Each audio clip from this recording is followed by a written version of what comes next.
Welcome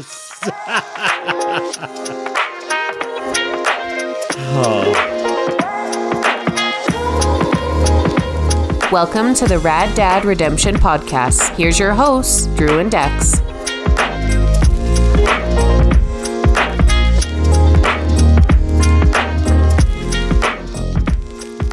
Are we back? Wow. With a very special intro for a very special episode. You never thought it was going to happen again, but here we are. Doing another election special. Election special. I think universally, I think we did universally panned. Yeah, oh yeah. Well, universally, nobody liked it. And we said when we were doing, was it our 1 year review? I can't remember. One of our fucking shows where we went back and looked at all of the shit that we've done. Yeah. And that was decidedly shit. The Alberta election clip show special episode, maybe? I don't know. Yeah, I think it was the clip show, and we talked about how we couldn't find a single good clip from the Alberta election special. So we just canned it. We were just we're not going to put any clips in the clip show. And then we were like, let's run it back. Let's do it again. Here's the difference. The thing is that during that point in time, I think we were trying, at least I was trying to pretend like I was well-read and politically minded. Like I actually knew anything about the Alberta election. Whereas in this case, I'm just going to admit it off the top. We are not providing you with facts. We are not providing you with substance. There's no guidance here. There's no research here. You're not going to learn from us about this upcoming election. It's election eve, isn't it? Yeah, tomorrow's the election. That's how much I fucking know. Is it tomorrow? It's tomorrow. But here's the thing. A lot more honesty this time around. Here's the thing is the election is tomorrow, but because there's all the mail-in voting now and everything, and there's all these states that have put in different rules and stuff, they're saying that it could take several days for it to be counted up. And that's I guess if we want to hop off right now, the controversy is that apparently Donald Trump is going to claim victory early, tomorrow night before all the votes are counted. Yeah, what really matters is when does the war start? Is the war tomorrow? Probably Friday. Is that Friday? I think that's a Friday-Saturday event. Yeah, Civil War 2.0. It feels like that a little bit. Yeah, and so it can feel that way, I think, because and U.S. elections are unique in the sense that there's an entertainment aspect to it. They're fucking crazy. Yeah, there's an entertainment aspect to it. They're campaigning for literally this election finishes, and the next conversation is going to be, okay, who's the next candidate for the Republicans or the Democrats? Whoever loses, right? It's going to be who replaces Trump? Who replaces Kamala Harris? It's a game show. Exactly. It's entertainment, whereas in Canada, you've got very strict rules. You got your 3 months leading up to the election that you can start campaigning, right? You can start spending your donation money. You're spending your war chest, right? Whereas in the U.S., political ads, right now it's crazy. If you've watched a U.S. channel in the last couple of weeks, it's every second ad is a political ad. But those run all the time, in between elections. So U.S. elections are a lot more fun to talk about. I think especially now. Given the candidates, yeah. Given the candidates, I was thinking about this. Bring it back to 2016. Yep. Trump 1.0 versus Clinton. I remember not following that at all, but just kind of, out there reading it and being oh, that's so funny. That's so silly. I can't believe Donald Trump is a candidate. Of course he's not going to win. What a funny thing that he's doing. And then everything kept going wrong for him. I remember that. It was he clearly didn't really know policy a whole lot and stuff like that. It was almost he's as qualified as us. Yeah, basically. Effectively he is. Yeah. But there was the grab him by the pussy tape. Yeah. And, which would end anyone's political career. Man, top 10 all time. And he just skated right through that. And I think, obviously, we can go back and do the postmortem again, but we're on to the next election. But, people obviously weren't excited about Hillary and all of that kind of stuff. That's what I'm saying. As that was coming out, those types of stories, that's how I felt about it. I was oh, my God, there's no way this person is going to run, arguably still the most powerful country in the world. But I, like so many other people, when he got in, I was oh, crazy. I know nothing about this. I don't have a beat on this at all. I had to look up prior to this episode how the American presidential election worked. I learned a lot. Electoral college. Yeah. Yeah. So Very fucking weird way to run an election. I didn't understand. So essentially, like, and every state's different. Yeah. They don't have the same rules, but a lot of them are winner takes all. If you are the popular vote, you win all the electoral college votes. Yeah, I think there's 2 or 3 states. Maine, you can split the votes. I think South Dakota, you can split the votes. I think there's one other state, but none of the big states you can split votes. So it's winner take all. And there's essentially 40 states are just, these ones are always blue, these ones are always red. And they have been forever. And it comes down to just like 7 key swing states. Yeah. That's the election. This year it's Pennsylvania. Everybody, they're spending all their money in Pennsylvania, all their time in Pennsylvania. Fucking Scranton Joe. Yeah. But he's not around. He's not around anymore. Well, he's still with us. Yeah. Is he? Physically, yes. In body, The yes. ghost of Joe Biden. Yeah, and so that's another crazy one because him dropping out mid-election, like as the candidate, was the first time that's happened since like I want to say the late 1800s or something. Like it's happened before, but like it's so rare. Like he's like the second person that's ever had to drop out.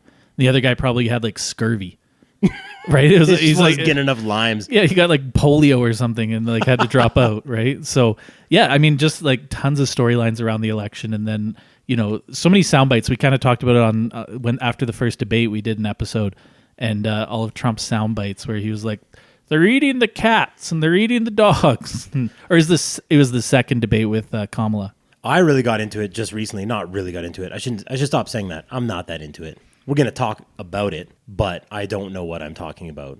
I'm not going to clarify that over and over again, but this is just how I'm feeling about it. I don't think anybody does, and so maybe this is refreshing. Can't make sense of it. Maybe this is refreshing, right? Yeah. Everybody acts like they know everything, and we're coming in with the we don't. Yeah. We're going to make some jokes about it. But I did the Tony Hinchcliffe at the Madison Square Garden, the super rally in New York, which is Nuremberg 2.0. Yeah, crazy. Did you watch that whole set? I did not watch the whole set. I watched a few clips of it, and then I read like the transcript, and I was like, holy fuck. And apparently even like the attendees at the rally were like quite uncomfortable. Like there was some awkward laughter, but it wasn't like Tony Hinchcliffe's at Madison Square Garden doing a set. Oh, by the way, I'm doing a set next week. Yeah, we skipped our original, like our we jumped only right thing into we it. do is talk for 20 minutes about anything and then get into our topic. So let's quickly dial it back. Huge news for Dex. What's going on? I'm going to be at the Laugh Shop again. This is news to me. So did they reach out to you? Like, how'd that go down? I submitted and I said, hey, can I get back on? I've been out there a couple times, killed it both times. And I was like, you did. I was like, can I get back on? And then I told them, I was like, my wife's out of town, so I can't do November 13th, but any other Wednesday will work. And they're like, how about November 13th? And I was like, who's got the kids? Well, so luckily I had been texting my mom, and she was like, well, maybe I'll come out for a day or two while Alicia's in Toronto and help you with the kids. And I was like, yeah, that'd be cool. It's fine. It's whatever. And then this came up, and I like called my mom, and I was like, hey, so remember how I was like very nonchalant, like very aloof about your attendance at my house next week? You could come or not. I was like, it's up to you. If you got the time, you got the time. If you don't, you don't. And I was like, could you come at least for Wednesday night? You hit her with a up. ransom. You're like, you have to come. They'll be home alone. I was like, listen, I'm not going to be here regardless. I can't. Okay, I'm going places. I cannot miss this set. But yeah, so the November 13th, next Wednesday. Oh man, it's great to know that you're going to be up there doing your thing. I'm actually just going to redo Tony Hinchcliffe's Madison Square Garden. The full 12 minutes. Yeah, exactly. Yeah. Yeah, dude, it's going to kill. Dude, you are in the right part of the world. There's probably a few people in that crowd that would be like, hell yeah, brother. Oh man, the GOP is getting the Alberta Electoral College votes for sure. They don't count for anything, but we're going to send them our vote of support, just officially. There's a ton of people that think that Alberta should join the U.S. Yeah, Danielle Smith just being like, just so you know, this is what we want. If Trump wins, we're out. Yeah. Could you imagine? No. On one hand, it would be very cool to be an American citizen. I love traveling to the U.S. I love going to different places in the U.S. I don't know if I want to actually live in the U.S. Like, so you think about fun to visit, scary to live. Yeah, I think one of Matt's my brother-in-law, one of his good friends that was at the was in the wedding party and was at the bachelor party. He is a Canadian that lives in the U.S. and he said it very well. He's like, living in the U.S. is awesome if you are like upper middle class or like upper class. He's like, it's fantastic. Your employer pays your health insurance, so you don't really have to worry about that, right? And he's like, things are kind of cheaper down there. Like housing is a little cheaper. He lives in Texas. So he talked about in his position and people like him, yeah, living in the U.S. is fucking awesome. Like it is the greatest country in the world. But if you are kind of that lower middle class or like lower class, you are struggling. Like the number one cause of bankruptcy in the U.S., and this has come up during the election, is medical debt. Oh man, yeah. I've had a brief run with that. It was actually at my bachelor party, and when I say I had a brief run in, it wasn't me, but Dunny. We had gone fishing. He got hurt in the river and had to go and receive American medical attention. And thank goodness he had fucking insurance, because they bill you for everything. Oh yeah, like they'll, especially if you've got insurance. It's funny if you're like, yeah, I've got insurance. They're like, all right, and like just dollar signs in their eyes. They're like, okay, here's a $3,000 bag of saline, which is like $1.50 cost to the hospital, right? And they'll itemize that. You can probably look it up online. People with their crazy medical bills, and but if you're like, I don't have insurance, then they're just like charging you cost for a lot of these things. We just watched a show the other day, and in the show, one of the characters is giving birth and goes to the hospital suddenly. And like in that scene, she's talking with the nurses and the attendants, and they're like, do you want some painkillers? And she's like, well, how much is that? Like as she's like having contractions. And I'm like, oh, that's not a real fucking thing. Megan's like, yeah, oh yeah. They're like, if you want this, feel nicey nice, you're going to have to pay. You got to sign here, like mid giving birth. Yeah. And I was like, what a crazy fucking place to live in. Oh yeah, you want your epidural? Okay, here's the cost of the epidural. Here's the hourly rate of the anesthesiologist that's got to come in and administer it. And all of a sudden it's like, in Canada where you're like, oh yeah, I'll take the epidural, please and thank you. It's like, no, that's a $5,000 decision.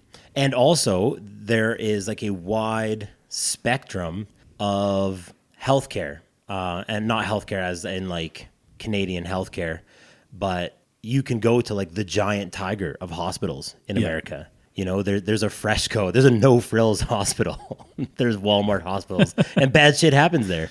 And I think that, to bring it full circle, you talk about how I was just way off in guessing back in 2016, no one's going to vote for this fucking guy. But there is this massive, massive despondent underclass in America who are impoverished.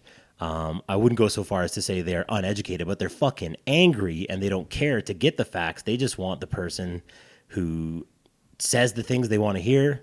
Fucking no more immigration. Stop the immigration. Like, have you looked up the platforms?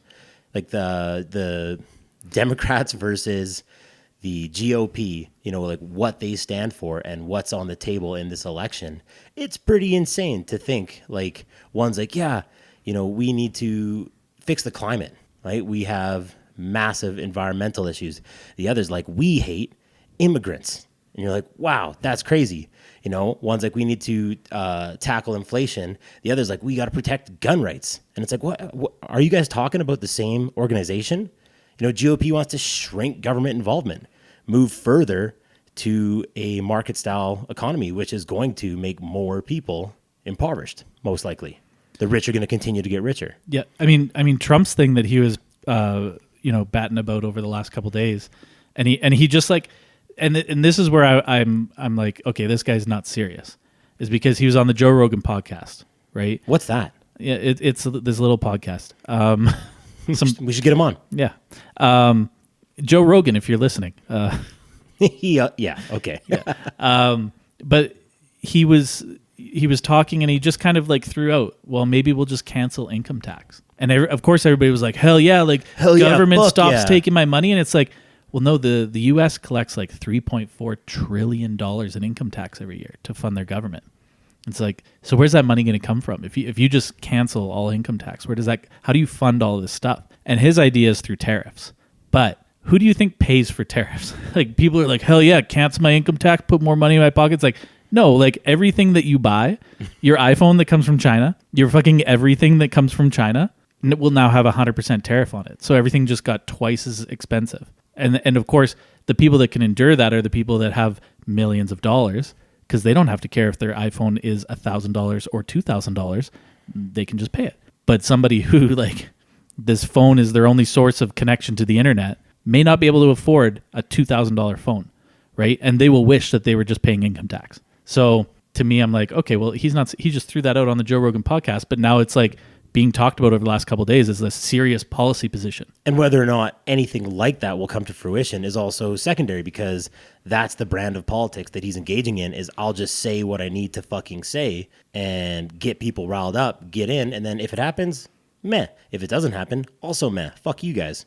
I mean, to go back to healthcare, his whole thing when he was running the first time was he's going to cancel Obamacare, or the American Care Act, but everybody calls it Obamacare. And he never did. It's like still around. It's still a thing. And so they asked him that in the debate, and that's where you got the soundbite where they were like, what are you going to do with healthcare? You said you're going to get rid of the American Care Act. What are you going to do? What's your plan? He's like, I have concepts of a plan. I don't have a plan. Concepts of a plan is like you are thinking about planning. You're thinking about starting to plan. That's how we do the podcast. Yeah, like what he goes, I have a concept. I think we talk about the American election tonight. Yeah, hell yeah. Yeah, fuck yeah. Yeah, so Donald Trump's policy positions are very much constructed the same way that this podcast happens. But we are in charge of nothing. Nobody loses their health care. The stakes are low. The stakes are a lot lower than running the United States of America. Yeah.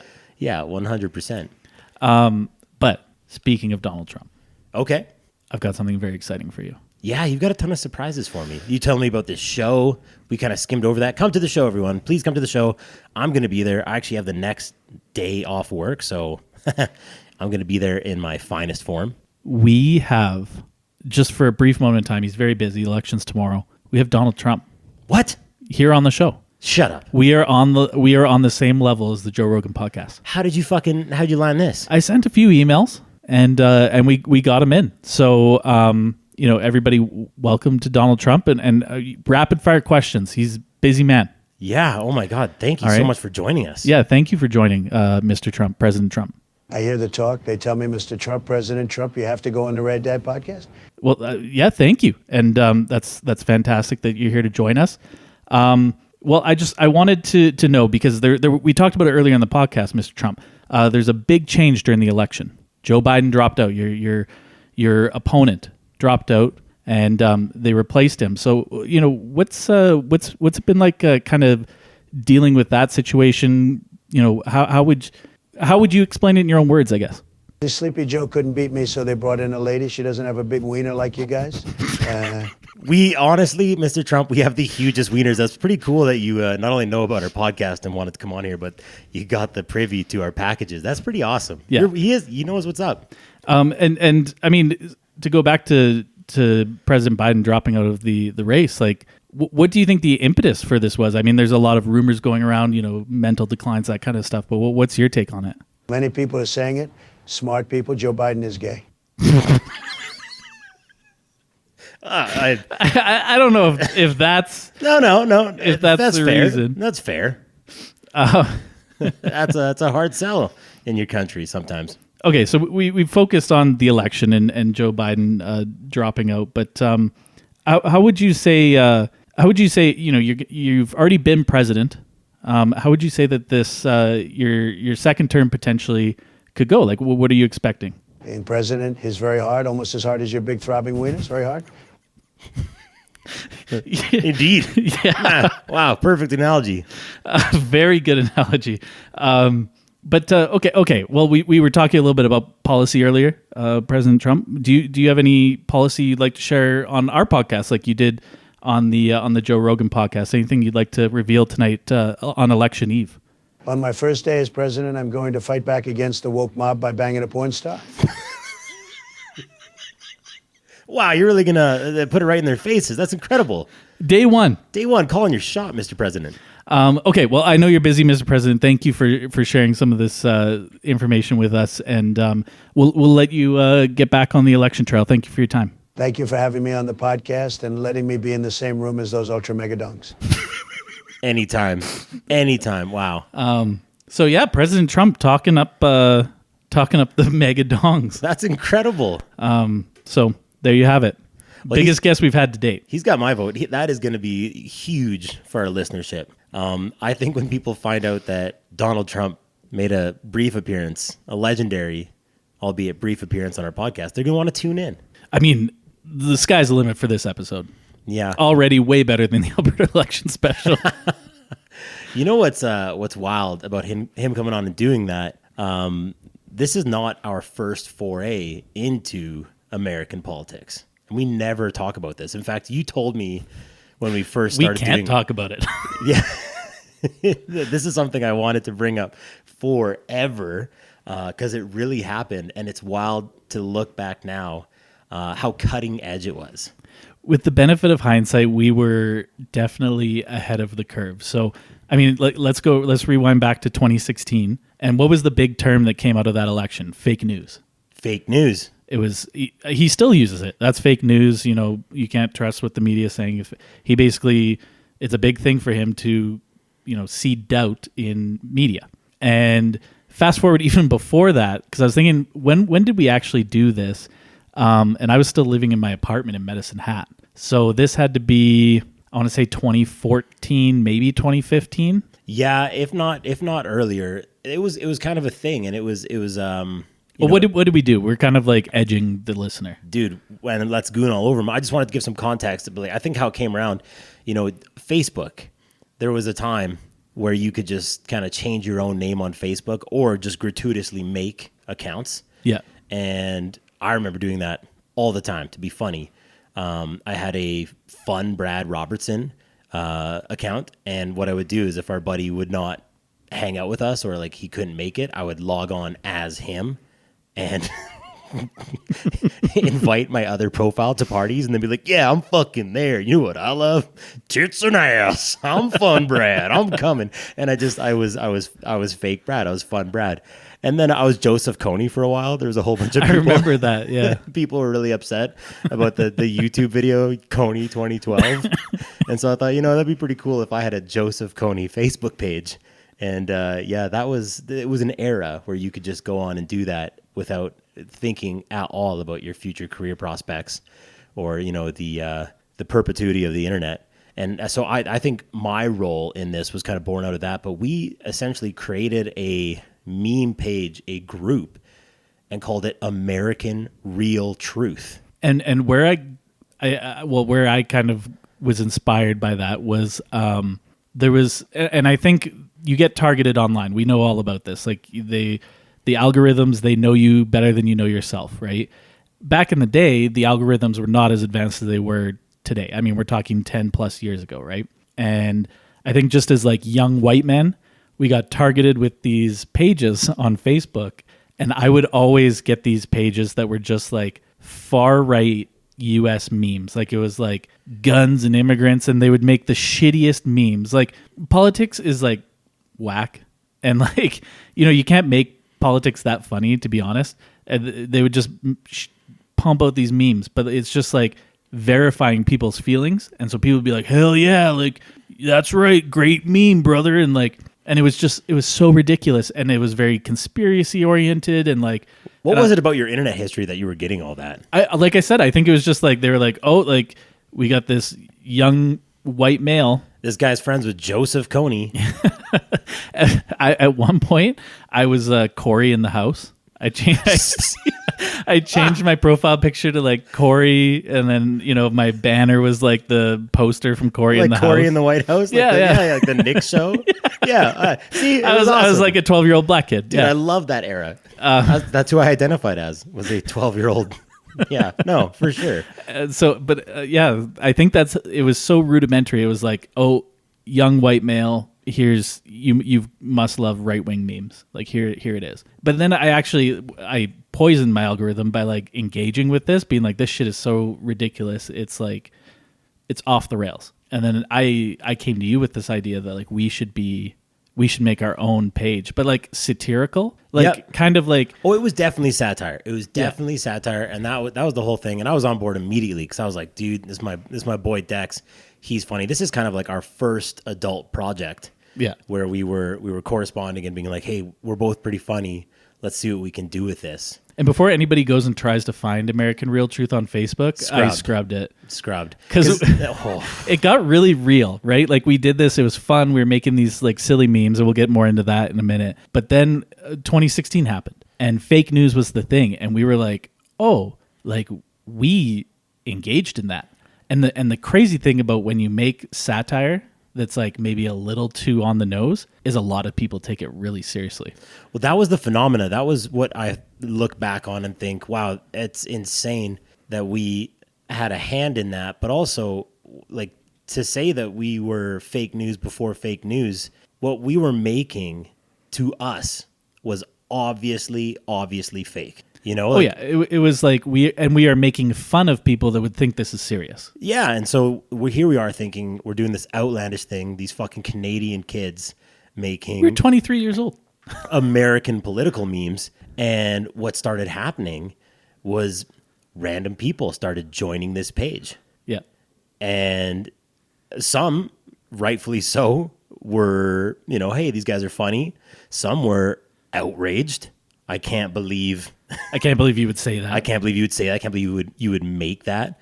And then there were people that were like, fuck yeah. You're saying what needs to be said. You're saying what needs to be said. That's the truth. There was one, and I'm assuming the statute of limitations has been exceeded. I know that you didn't want to talk about this.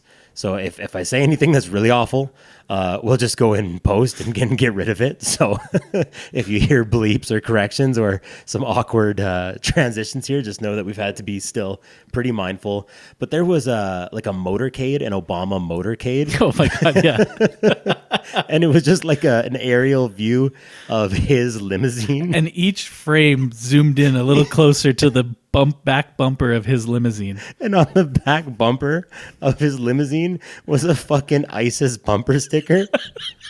And it was so crude. It really was. It was terrible Photoshop. Like, oh, that was like, it was like, there was one lady. Yeah. Do you remember Connie? She was, every post she would comment, she'd be like, I fucking knew it. I knew it. She would be like, he keeps getting away with this bullshit.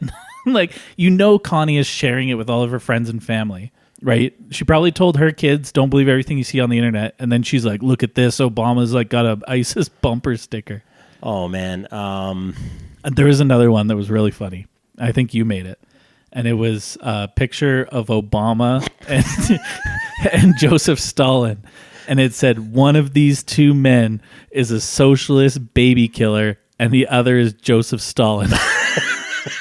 Yeah, that was, you know, I struggled with the tech side of things. I had some good ideas. That was one that I was able to execute. I definitely tried to make more than that, but I struggled with Photoshop. I couldn't pump them out like you did. There was one that you did. I think it's the all-time, this is right around the end when we're like, this is actually maybe low-key scary, and I don't think we should be doing this and getting support and, you know, kind of let's just let this lie. And it was the... we had a full website, too. It wasn't just a Facebook page. We had a website, and we would post articles. Like, we would make up our blogs. Anyway, I know where you're going with this, so continue. This is the one that you're like, I don't know. It was the Dems. It was, I think you took a Tommy Guns, like, frequent haircut. Okay, I was thinking of something else, but okay. Yeah, you proceed. It was like if you get 10 haircuts, you get your 11th haircut free, and you changed it to be the Democrats' like abortion card.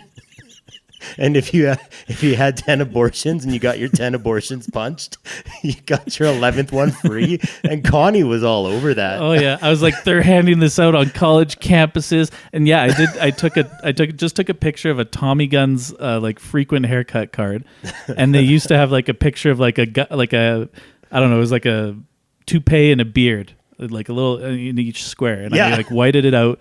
And I put a picture of like the Gerber baby. Yeah, little baby face on it. You could get your baby punch cards. I changed the text. I was like, yeah, you get 10 abortions and your 11th is free. And it was presented like, this is disgusting. I can't believe this is a real thing. And people are like, oh my God. Yeah, they're handing this out on college campuses. The one that I was thinking about, and this is one that got, actually funny enough, got people like left-wing people very upset.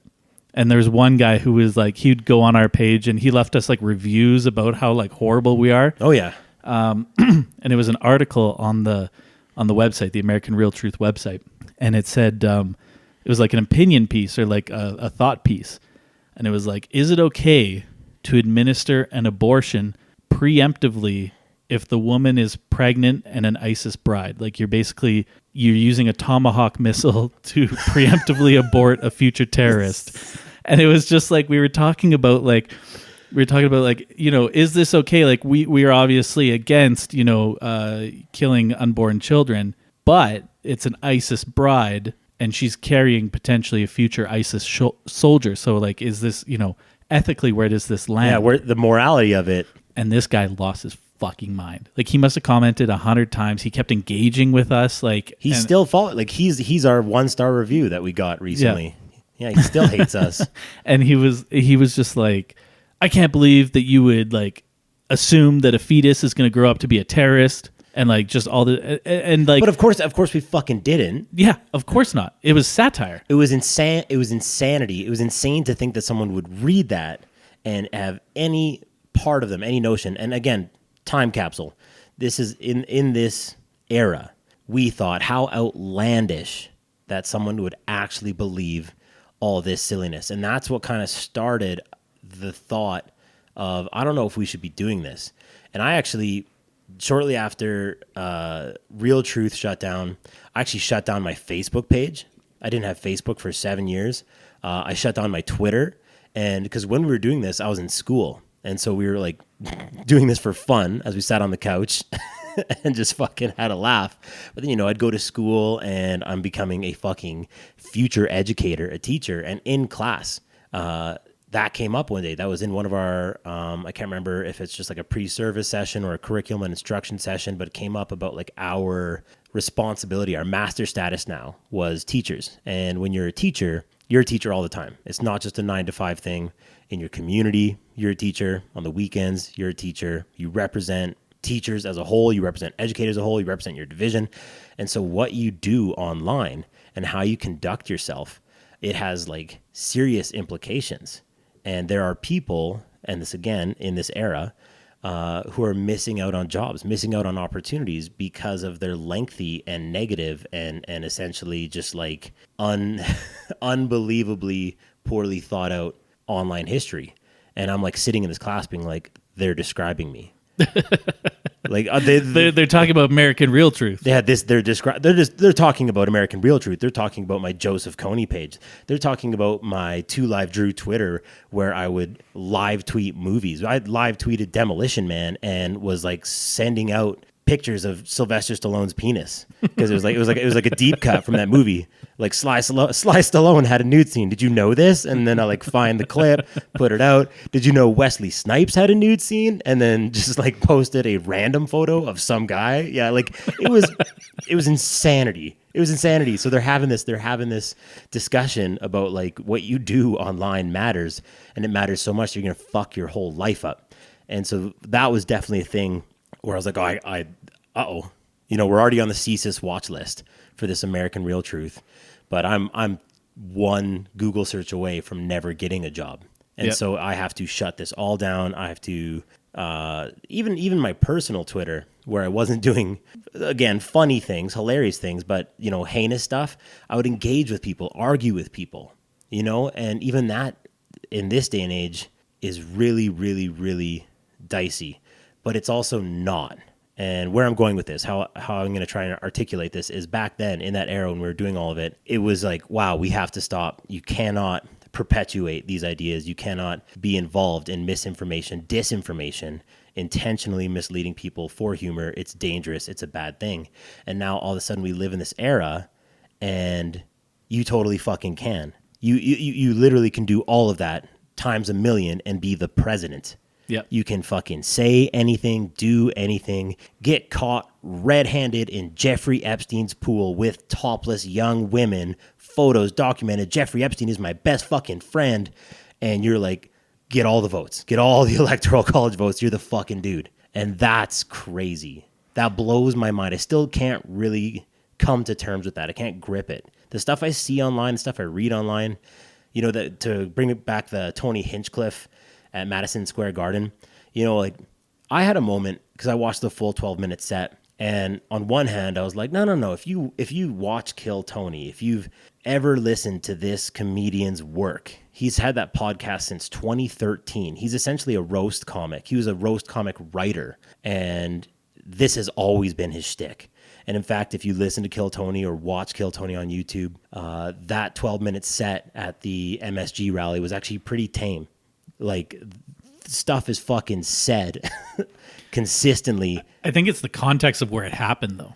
Certainly. One's a political rally and the other one's like a comedy show. Yeah, but and they were trying to blur those lines. Those lines were blurred, and obviously, so that was my first thought. My first thought was like, as a fan of comedy and as someone who consistently says things just to get a laugh. You know, like you and I are both boundary pushers. You know, we say the most awful things in jest.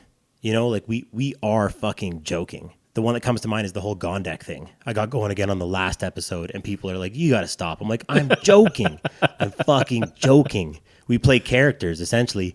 But yeah, so that was my first thought, was like, yeah, he's a comedian. Of course, that's where it was going to go.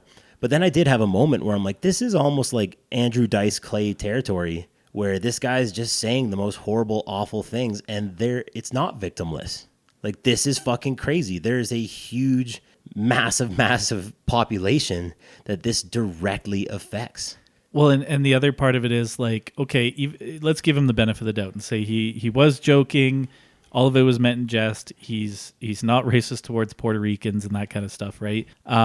Is everybody in on the joke? Is everybody in Madison Square Garden that's laughing along in on the joke?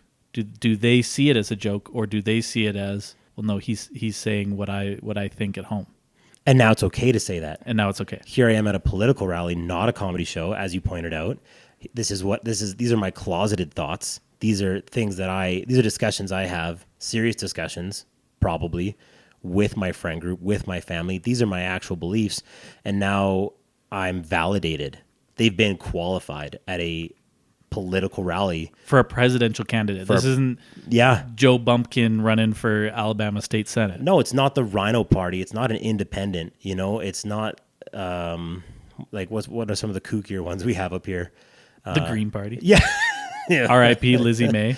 Oh man, rip. You know, like, no, this is a major, probably the next president of the United States of America, and this type of rhetoric is being normalized, and it has been normalized, and it's dangerous. Mm-hmm. You know, like in his set, the first thing, I think his first joke, he says, you know, I actually open immigration, I welcome them with arms wide open, and then he does this, like, you can't see me, podcast listeners, but he waves his arms like, no. Like this, please don't come. Yeah, it's funny. It's fucking funny, but it's also like there are people watching that, and that their freedom rockets are exploding. They've just gone 6 to midnight. They're so excited. They're like, yes, I fucking hate immigrants. Like, yeah. I've been saying this for years. I've been saying this at my clan meetings, you know, like, and that's what makes it so fucking dangerous. Is this is like I said, a huge population of people who are extreme. Yeah, and I think a lot of that discussion also, and we're kind of having it in Canada right now, although maybe to a lesser degree, about immigration. And I think there's certainly valid points to be made about, you know, limiting or scaling back or whatever. And there's that discussion to be had, right? I think in a free and fair society, there should always be room for discussion and debate of ideas. But where it's getting to a point is, you know, people have just like dug their heels in on this position. You know, Trump has said he's going to launch on day one after he bangs the porn star. Yeah. After he bangs the porn star. You can quote that, yeah. He said he's going to launch the largest mass deportation in American history. And so, okay, maybe that plays well to that's a soundbite that plays well to people who might have that type of opinion. The problem is the people in the U.S. especially, but also in Canada to a degree, the people that are there that you want to deport are the people doing jobs that you don't fucking want to do, right? They are working on farms. They're picking your food. They are working these low-level service jobs for minimum wage. And if you remove all of these people and you tell a farmer in, you know, California that now he has to go hire Americans to do these jobs that he probably has tried to hire in the past. And he's instead of paying minimum wage, whatever it is in California, let's say $15 an hour like it is here, instead of paying minimum wage to attract an American worker who sees themselves as above these jobs, he now has to pay $20 an hour, $25 an hour. And all of a sudden now the cost of your produce goes up. Yeah. Right? Like there's all these ripple effects of just grabbing everybody that you can and deporting them. And Trump even said in an interview the other day, some people will get caught up in this that probably shouldn't.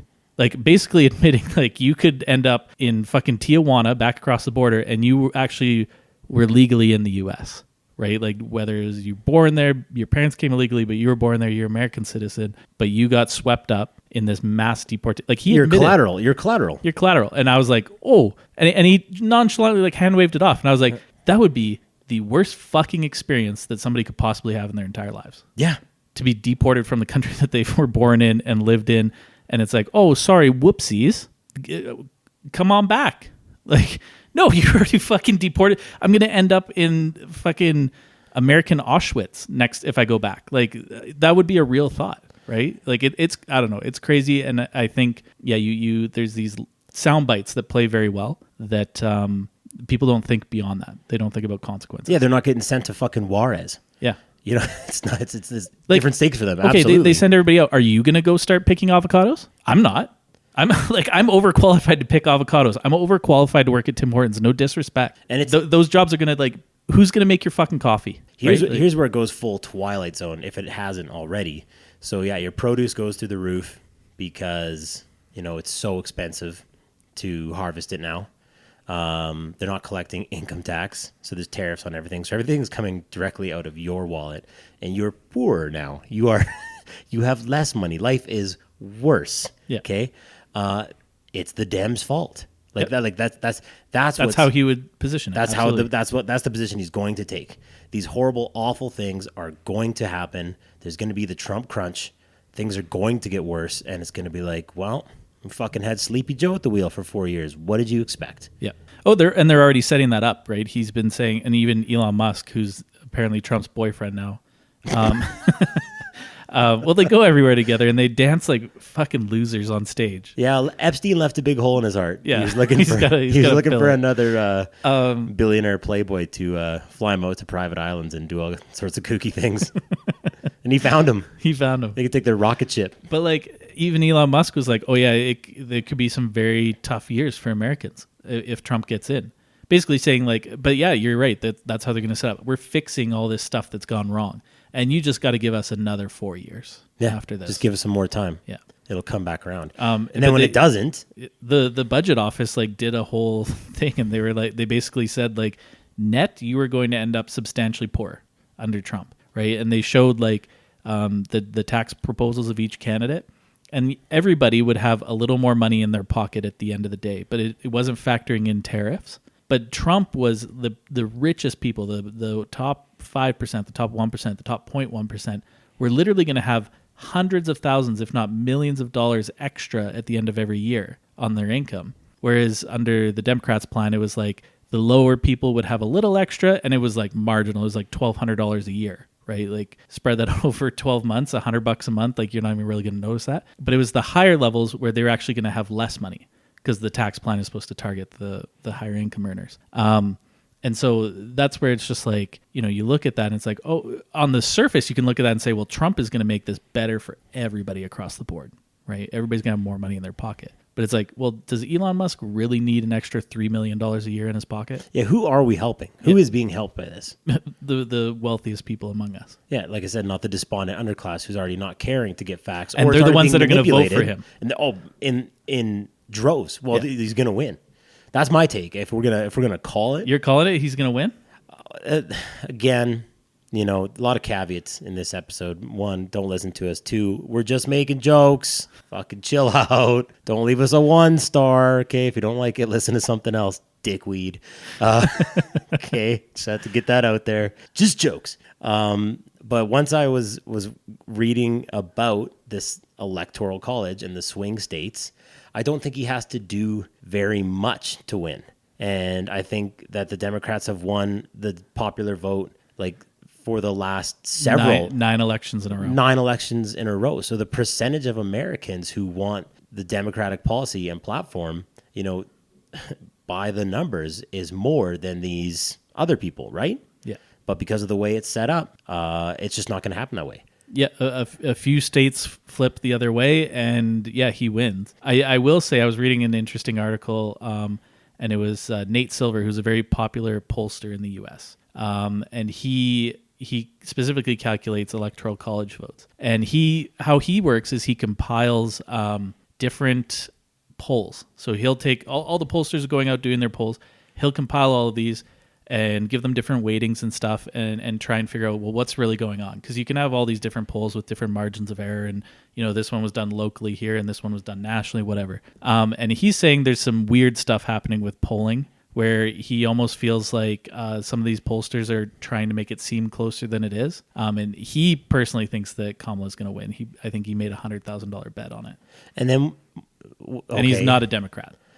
Well, okay, and then late Tuesday evening, Trump declares that's where it's going to get messy. That he won. He's already saying shit like, I should have never left the White House. Yeah. Stop the steal is still trending.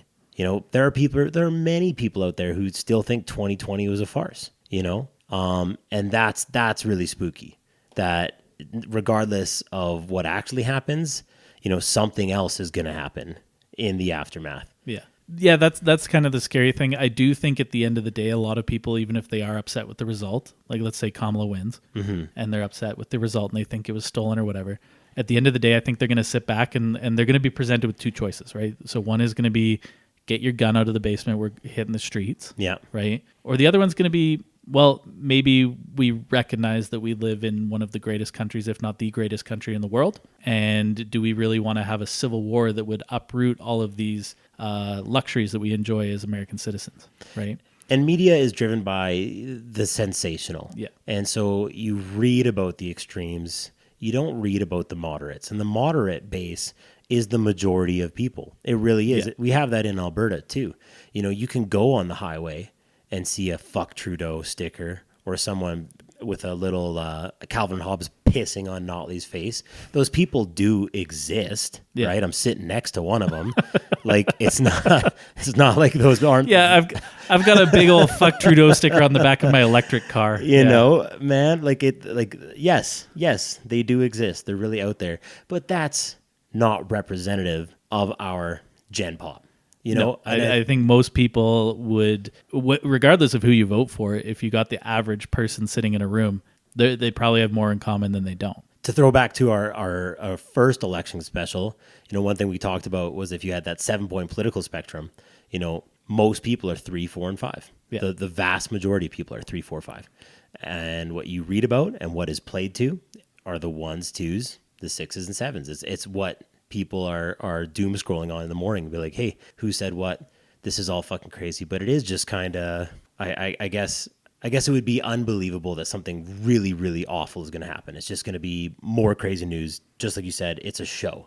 Yeah. The entertainment value in the coming days is peak. Yeah. There's going to be stuff to watch. All these news organizations are soaking up all this election spending money on advertisements and stuff.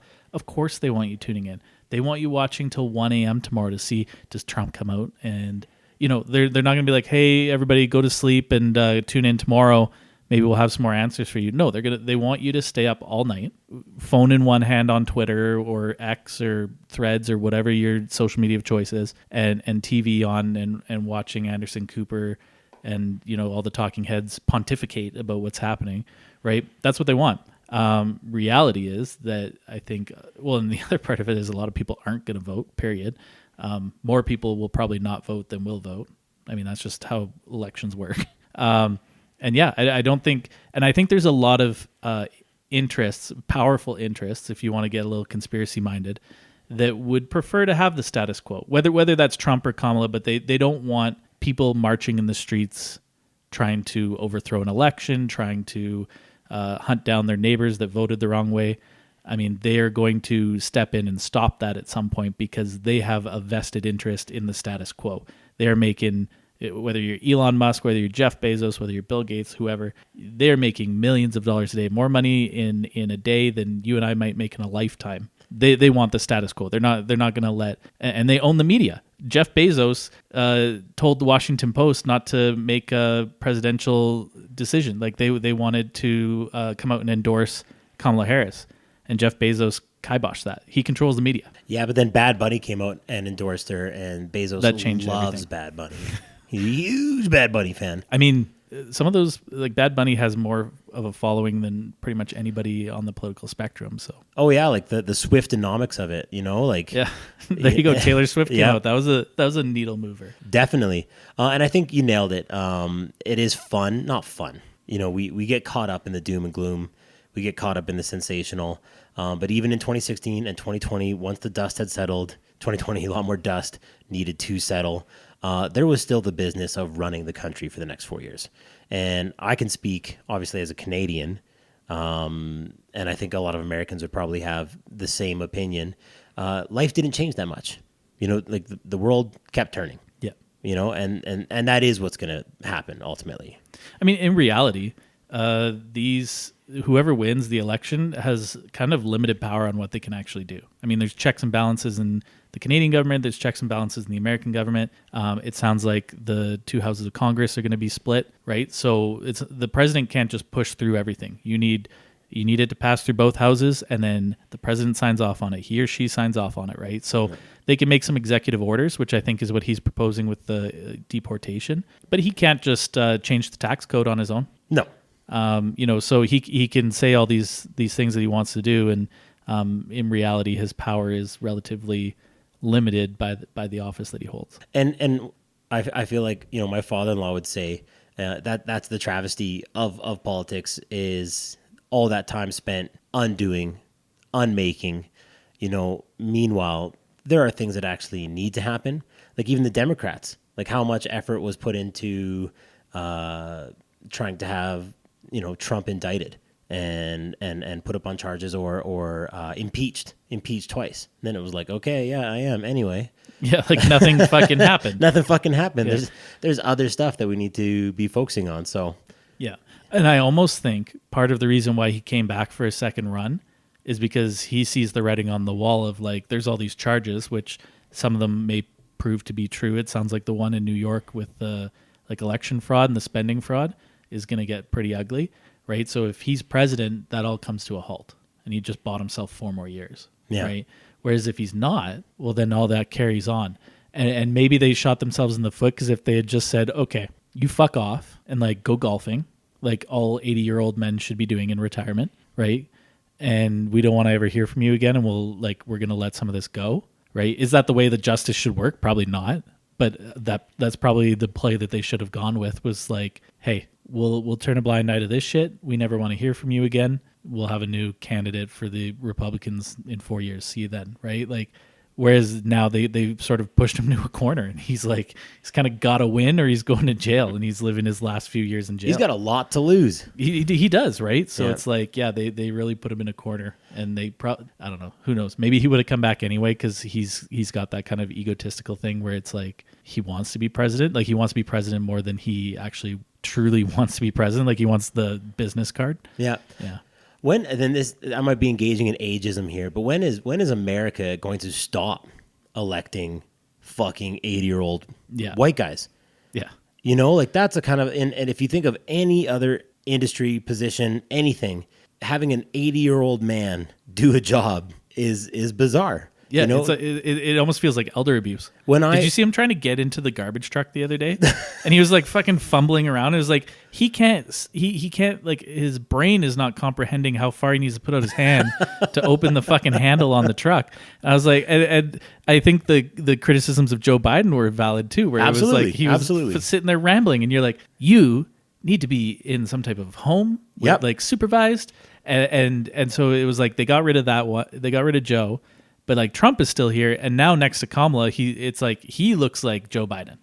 Yes. He's like taking up that role. And yeah, it's crazy that the U.S., with a brief moment in time where it was Obama, who was, I think he was 44 when he got elected or something, For other than that brief moment in time, everybody's like 60 plus when they get elected to being president.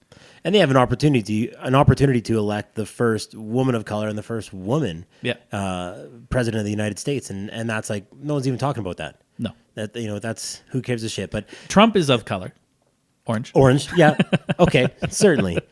But I just think it's crazy. I think that's one thing I'll never understand until they stop doing it. But like just before I came here, we had a plumbing emergency. We had done the downstairs washroom. Kevin had done the downstairs washroom, and all of a sudden, there's a closet right behind there, and I was getting clothes out. Megan was getting clothes out the other night, and we're like, "Is this carpet soaking fucking wet?" And sure enough, we had a leak in this new plumbing, and there's fucking water coming into the basement. It was a real shitty situation. Had to get fixed immediately. So we had to call the 911 plumbers, whatever, call 3 different people, and finally someone shows up today to fix it. Where I'm going with this is if the dude that rang the doorbell was like an 85-year-old man who was having trouble like operating the door of the truck, I'd be like, I'm sorry, sir. I don't think you're qualified for this role. Again, not to engage in ageism, but there's like an acceptability there where it's like, no, you shouldn't be doing this job. You don't want to see the 82-year-old plumber the same way that you don't want to see like a 14-year-old plumber. Yeah. It's like, I would like somebody with like a requisite amount of knowledge that they've obtained, in the last 2 or 3 decades. Yeah. Right? Like, I want this plumber coming and be like, we should put Poly B in there. It's like, well, no, I thought that stuff's really bad. And like, their insurance won't cover it. He's like, Poly B's cheaper. We always used it back in the 80s. Yeah, and in America, most people, they're just like, as long as the plumber is white. Yeah. Get those immigrant plumbers out of here. Oh, man. Yeah. So anyway, I actually think that this was a wonderful discussion. I think it was way better than the Alberta election episode. You crushed it. You came prepared tonight, and I've said this before, but you are definitely a well-read individual, and I enjoy talking to you. This is a conversation that you and I would have had not on air. We would have been sitting. I would be crushing you at Mario Strikers. And I beat you once. Yeah, you did. And I'd be getting an education, but it's thoughtful. So I appreciate that. Thanks, buddy. And now I'm going to go edit it so we can hopefully have it out in time for the actual election. Like maybe people can listen to this as they're watching their CNN or their MSNBC or their Fox News, whatever your flavor of news is, and we'll be the background music to that craziness. What's going to happen? Who knows? Yeah, we're gonna keep it short tonight. Let's check in with stuff that's going on with the Rad Dads. Obviously, already talked about it, but it's worth noting one more time. You got an upcoming show next Wednesday, November 13th at the Laugh Shop. I'm going to be there. You can come and hang with me. They have triples, mini jugs. Okay. You can hang with my alter ego. It's always a good time. And there's there's always a professional comedian that finishes the amateur night. Yep. So yeah, I mean, it'll be a good show. Yeah. If you want to join us, please do check out our other episodes. Send us an email, raddadredemptionpodcast@gmail.com. Anything else we're missing? How was your Halloween? It was good. I just handed out candy. Kaylee didn't even make it to one house before she like lost her fucking mind. Yeah. And it was chilly, so she didn't like the way that her jacket was fitting on her costume, and also she's just like pretty temperamental kid at the best times. So, but Kennedy, like this was like one of her first Halloweens where she was like gung ho. I'm getting as much fucking candy as possible. Like in previous years, she was like, I want to go get some candy. And then they peed her out. And they're like, I'm good. Alicia took her out, and she made Alicia take our little wagon with like extra bags, like cloth bags that you would take to the grocery store. And so Kennedy would fill her bucket, dump it in the bag, and she was gone for an hour and a half at least. Doing work. Oh, she came home with the biggest, like huge bag of candy, like just a lot. And I've been eating a lot of it too. Oh, 100%. Mary was the same way. She came down from every single house that handed out candy. And in Woodhaven, that was like every third house. Times have changed. That was a little weird. But I digress. She'd come down from every single house that had candy, get to the sidewalk. She'd look at me or look at Auntie Vinny, look at Mom and say, I want to get more candy. Go to the next one. Come back. I want to get more candy. She was motivated, and I was all about it. I was like, yes, all your peanut butter, all your base belong to us. All your Reese's belong to us. I'm going to steal those, so keep putting in the work. Lindy did not have a good Halloween. Didn't like it. Wasn't into it. Wasn't happy. And then the craziest thing happened. We, very early on, she was dressed as Baby Shark, and we came to a cul-de-sac, and I was like, perfect. Lots of houses. Don't have to go very far, up and down. Let's smack this out. And she was kind of like going up to doors, but not asking for candy, stopping shy. And you could tell she was just a bit overwhelmed, maybe a little bit too little for the experience. And then towards the end of the cul-de-sac, we run into another couple with a toddler, same age. And this kid is also dressed as Baby Shark. And so our first thought's like, oh, that's adorable. Yeah, like Baby Shark. So funny, so cute. You guys had the same idea as us. Lindy starts losing her mind. And it was like fucking Highlander. Honestly. There can only be one. There can only be one. And I guess I'm dating myself a little bit. For our younger listeners, if you exist, maybe like Jet Li's The One is a better analogy. This couldn't happen. As far as Lindy was concerned, there was one kid dressed as Baby Shark, and she committed fucking violence. And I let it happen because, again, the stakes were low. She's 1.5. No one was going to get hurt. But the dad of this other kid was like, oh, look, another Baby Shark, and pointing out Lindy. And Lindy just starts marching over to him, thinking like, oh, they're going to do like, oh, Baby Shark, do. What? No. Lindy fucking swats at this dude. And screaming up at the kid, hitting this guy. And I froze up. I'd never expected that to happen. I've never experienced that. And I'm like, I'm sorry, man. Tell your kid to take off that fucking costume right now, bro. I'll fight you. I'll fight you. Dad's on the loose. No, that was it. I had to go get her and be like, sorry, my kid hit you. And screamed at you, and then had to put her in the wagon, the candy wagon, and that was the end. She fell asleep. She's like, fuck done. Halloween, and fuck you. You telling that story reminded me of like a parenting moment I had this weekend, which is like not my proudest parenting moment. Love those. So the girls were playing inside, and I was outside raking leaves. And Kennedy, so Kaylee is like, she's a bossy kid, and she's spicy. Yeah, and she gets her way. Yeah. And so they were playing inside. Alicia was inside. I think she was like doing laundry or something, but it was kid adjacent. I don't want to make it seem like I just left my toddler alone in the house while I was outside. But I was raking leaves, and Kennedy opens the window to our bedroom and is yelling down at me, and she's and I can see Kaylee like trying to peek up over the window, and she's like, Kaylee won't share. I think they were playing with balloons. She's like, Kaylee won't share the balloons with me. She's like hoarded them all away and won't let me have any. And I was like, I'm raking fucking leaves. It's supposed to snow. Like, what do you want me to do about it? Kennedy's like, she took all the balloons. I was like, well, did you try like hitting her? I was like, she's your fucking 2-year-old sister. You're 6, like almost 7. Whoop the shit out of her. Like, fucking teach her a lesson. And Kennedy was like, no, she's like stronger.